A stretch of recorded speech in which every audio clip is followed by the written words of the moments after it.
Orang Islam harus berpolitik supaya ruang-ruang politik ini tidak menjauh dari maqasidus syariah. Merdeka!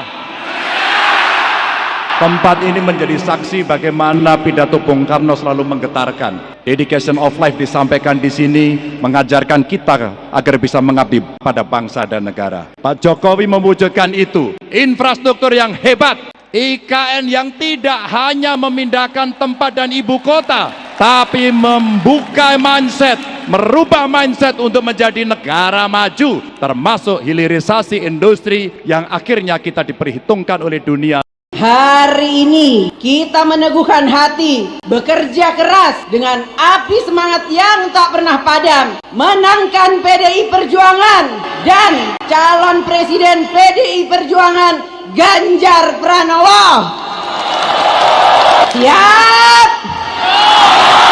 Siap! Siap! Orang harus paham ini. Assalamualaikum warahmatullahi wabarakatuh. Warganet yang berbahagia, kita bersyukur hidup di Indonesia sebagai negara yang merdeka, sebagai tanah air kita.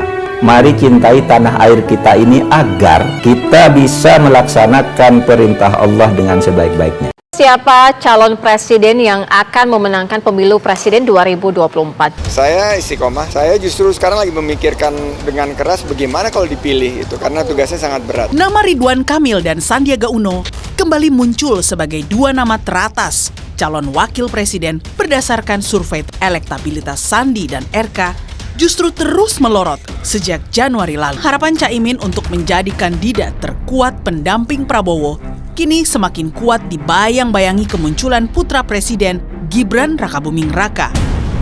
Sosok Gibran yang tiba-tiba bak magnet baru di peta Pilpres 2024 ini diibaratkan sebagai purnama politik. Kenapa saya bilang purnama politik Gibran? Karena sosok ini amat menarik dan susah dijelaskan secara teori. Saya melihat pejabat tinggi itu seperti menjadi kepala dinasnya Mas Gibran. Datang bergantian ke Solo, tidak pernah misalnya even ke Bandung yang dekat gitu. Jadi ke Solo itu ngantri. Bahkan bukan hanya pejabat tinggi, bahkan rektor pun datang menawarkan bantuan. Nah ini kekuatan real Machtfaktoren. Real kekuatan politik nyata. Saya bilang purnama politik karena saya menganggap Gibran ini bukan matahari. Gibran ini adalah bulan. Kekuatan politiknya terpantur dari sumber lain. Saya tidak playing victim, ya saya nggak suka begitu ya. Tapi yang saya mau sampaikan adalah secara khusus, menurut saya seperti yang saya sudah tulis dalam rilis, itu sudah menjadi bagian dari national security, keamanan nasional. Tetapi yang jelas, satu desain untuk membungkam, untuk menakutkan. Tetapi ini dikendalikan oleh persekongkolan. Paling tidak saya mau menyebut ada dua pihak dalam persekongkolan ini. Gitu. Bapak katakan waktu itu saya ingat selain mengatakan membawa misi tadi, Haritanu juga menyisipkan kalimat bernada ancaman. Ya dia katakan, Pak, saya kata setelah saya jawab ya, setelah jawab dia tidak bisa, dia katakan, aduh Pak, saya mohon sekali kalau supaya bisa Pak. Kalau enggak saya sudah enggak di apa istilahnya, enggak dipakai lagi sama CKS. Dan Bapak juga harus hati-hati gitu. Cuma saya katakan enggak apa-apa, saya sudah pilih penegak hukum ini, memang sudah pilihan hidup saya juga. Dan harus risikonya. Sebenarnya sudah lama saya memperkirakan hal ini akan terjadi. Dan ternyata hal itu benar terjadi pada hari ini. Saya duga ini juga direncanakan, tidak muncul tiba-tiba oleh Antasari dan aktor-aktor politik yang ada di belakangnya. Kasus Antasari, Fahri Hamzah marahin SBY. Waduh, semakin seru nih. Ya, peristiwa yang sempat terekam beberapa tahun yang lalu, Fahri Hamzah, salah satu wakil ketua DPR dan saat ini berstatus independen karena tidak punya partai politik, sempat bercerita terkait kasus Aulia Pohan yang akan ditahan oleh KPK yang waktu itu diketuai oleh Antasari. Dikisahkan bahwa SBY sebagai besan Aulia Pohan marah karena besannya akan ditahan. Fahri Hamzah pun sempat memarahi SBY dan mengatakan mantan presiden tersebut tidak bertindak sebagai pengabdi sistem yang baik. Begini-begini, saya pernah marahin SBY loh. Saya berdebat berempat di istana dengan Pak SBY. Ternyata Pak SBY marah kepada Antasari karena besannya ditangkap. kata Fahri dalam diskusi di Hotel Bumi Wijaya Depok pada Jumat. Ketika itu Fahri mengaku mendebat presiden yang sudah memarahi Antasari. Seharusnya presiden tidak ikut campur sebagai abdi negara. Saya sayangkan Pak SBY tidak bertindak sebagai pengabdi sistem yang baik. Kenapa berita lama ini ditampilkan kembali? Alasannya sederhana saja. Ini kemungkinan ada korelasi dengan nyanyian Antasari dalam wawancara di stasiun TV swasta yang menyatakan didatangi seorang dengan membawa misi dari Cikeas agar Aulia Pohan tidak ditahan. Ada ketidakterimaan SBY dengan kasus yang menimpa besannya tersebut. Berbeda dengan berita yang beredar dan selalu disuarakan oleh Partai Demokrat bahwa SBY selama menjabat presiden tidak suka mencampuri masalah hukum. Marahnya SBY kepada Antasari seperti yang diceritakan oleh Fahri Hamzah bisa dimaknai sebagai reaksi bentuk ketidakterimaannya pada penegak hukum. Tidak bisa menerima kerja KPK sebagai salah satu unsur penegak hukum negara karena menyangkut kasus yang melibatkan besannya. Sebelumnya Antasari dalam berbagai kesempatan diwawancarai hanya menyebutkan orang yang datang ke rumahnya adalah pebisnis media. Masyarakat pun dibiarkan menebak-nebak. Namun akhirnya kemarin menjadi terang benderang setelah menyebut nama Haritanu. Berbagai bantahan sudah dilakukan oleh SBY baik dalam bentuk cuitan Twitter maupun kompresi pers. Bahkan tim dari Demokrat telah melaporkan Antasari ke Barreskrim dengan tuduhan fitnah dan pencemaran nama baik. Begitu juga dari pihak Haritanu, lewat kuasa hukumnya juga telah membantah. Kasus yang sepertinya masih akan panjang ceritanya, melihat sosok Antasari yang dulu memimpin KPK dan cukup disegani oleh para koruptor karena ketegasannya tentu tidak akan sembarangan mengeluarkan omongan bila tidak disertai dengan bukti dan saksi. Jangan sampai pernyataannya hanyalah omong kosong belaka dan bisa mengakibatkan dirinya kembali masuk bui lagi. Bagi SBY, memang bukan tahun keberuntungannya kala Antasari bebas. Putra mahkota yang digadang untuk menjadi DKI 1 gagal. Persoalan-persoalan semacam kasus Antasari, Hambalang, Senturi, IT KPU, serta berbagai kasus lainnya sepertinya akan menghadang di perjalanan karir politiknya. Masyarakat pun hanya bisa menunggu dan berharap kebenaran akan terbuka secara terang benderang. Dan benar-benar gila. Makin hot aja ini dunia perpolitikan Indonesia. Setelah hiruk pikuk tentang Gubernur DKI Jakarta Ahok, kini publik kita Indonesia ditarik ke masalah mantan lagi. Nama Presiden RI ke-6 Susilo Bambang Yudhoyono secara resmi telah ditungkapkan oleh mantan Ketua KPK Antasari Azhar sebagai dalam kriminalisasi terhadap dirinya. Kita tahu sendiri bagaimana kasus Antasari Azhar menggemparkan seisi jagat raya Indonesia pada tahun 2009.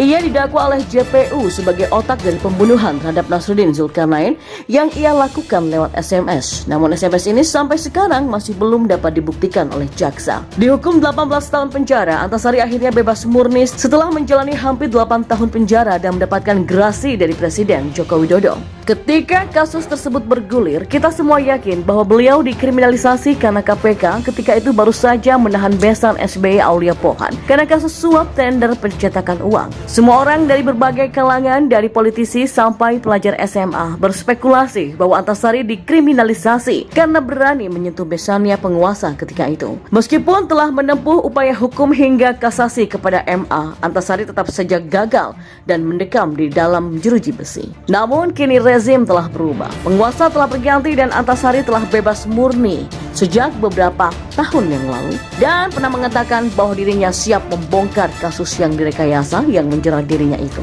Antasari Azhar secara resmi menarik nama SBY dan Haritanu Sudibyo atau HT ke dalam pusaran kasusnya. Antasari mengungkapkan bahwa HT mendatanginya dan meminta agar jangan menahan Aulia Pohan dan HT diutus oleh Cikeas yang menunjuk kepada SBY. Waduh Pak, saya mohon betul nih, saya bisa ditendang dari Cikeas karena bagaimanapun nanti masa depan Bapak bagaimana? Kata Antasari menundukkan ucapan hari saat itu. Untuk itu saya mohon kepada Bapak SBY jujur, beliau tahu perkara saya ini. Cerita apa yang beliau alami dan beliau perbuat, kata Antasari. Untuk apa SBY menyuruh Haritanu datang ke rumah saya malam-malam? Apakah bisa dikatakan bahwa SBY tidak intervensi perkara? Ini bukti loh untuk tidak menahan Aulia Pohan, kata Antasari. Ya memang, seperti cerita fiktif series atau drama saja, super sekali. Bak drama Korea, bak drama kriminal Korea. Mengikuti politik Indonesia serasa menonton series Amerika Serikat ataupun series drama Korea yang bergenre thrilling saja. Kalau ada yang pernah nonton drama Korea yang berjudul Punch, mungkin tidak akan heran ketika menyaksikan kejadian-kejadian politik di negeri kita. Dari drama Punch, saya dapat ilmu bahwa ternyata banyak permainan politik di belakang yang tidak kita tahu. Cerita fiktif tersebut mengajarkan kepada saya bahwa ada banyak hal yang dapat dijadikan alat untuk menusuk lawan politik dari belakang, mengancam akan meminta agar lawan politik kita melakukan apa yang kita inginkan. Kalau di drama itu sih pemerintahnya juga nggak bersih dari kejaksaannya, hingga menteri dan orang-orang kantor presidennya pun bermain politik praktis. Dan ketika ada pihak lain yang mengancam, maka cara terbaik adalah menggunakan ancaman lain untuk menggugurkan peluru yang menuju kepada kita tersebut. Ditambah lagi, drama Punch mengajarkan kepada saya bahwa tidak ada identitas politik atau kerjasama politik yang abadi. Nonsen. Semuanya dalam politik adalah tentang kepentingan. Jadi jika kini kita berkepentingan untuk bergabung dalam kubu A, maka kubu B adalah musuh yang harus kita jatuhkan dengan cara apapun. Sebaliknya, suatu saat nanti kita bisa saja kepentingan kita berubah ketika orang-orang di kubu A sudah tidak dapat diandalkan. Sangat mungkin kita akan pindah kepada kubu B jika posisi kita sendiri menjadi lebih aman. So, kita tidak tahu apakah kasus Pak Antasari ini ada permainan politiknya di belakang. Tapi kesan yang saya dapatkan dari mengikuti pemberitaan tentang kasus ini ya rasanya seperti sedang menonton drama atau series saja, karena seru dan menarik sekali untuk terus diikuti. Negara itu berhutang kepada Antasari.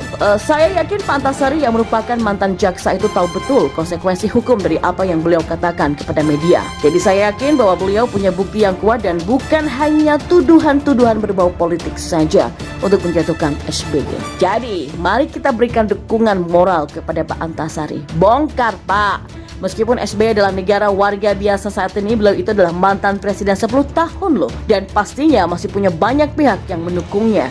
Saya hanya berharap bahwa para penegak hukum yang sekarang dapat bersikap adil dan semoga Presiden Jokowi dapat memastikan proses hukum yang terang benderang. Karena negara kita berhutang kepada Pak Antasari, berhutang sebuah kebenaran dan sepotong keadilan.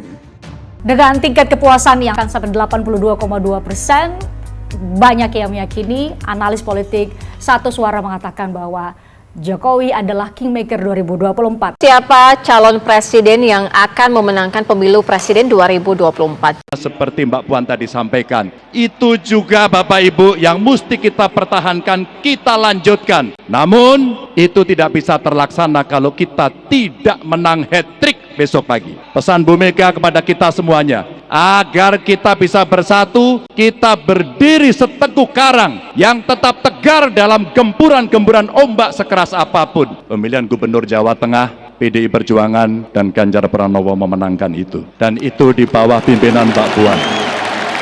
Insya Allah kita akan mengulang kembali di 2024. Insya Allah. Mohon doanya. Merdeka!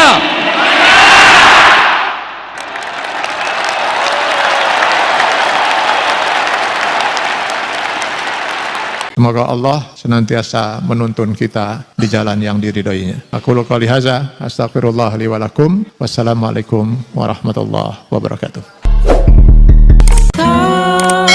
Terima kasih.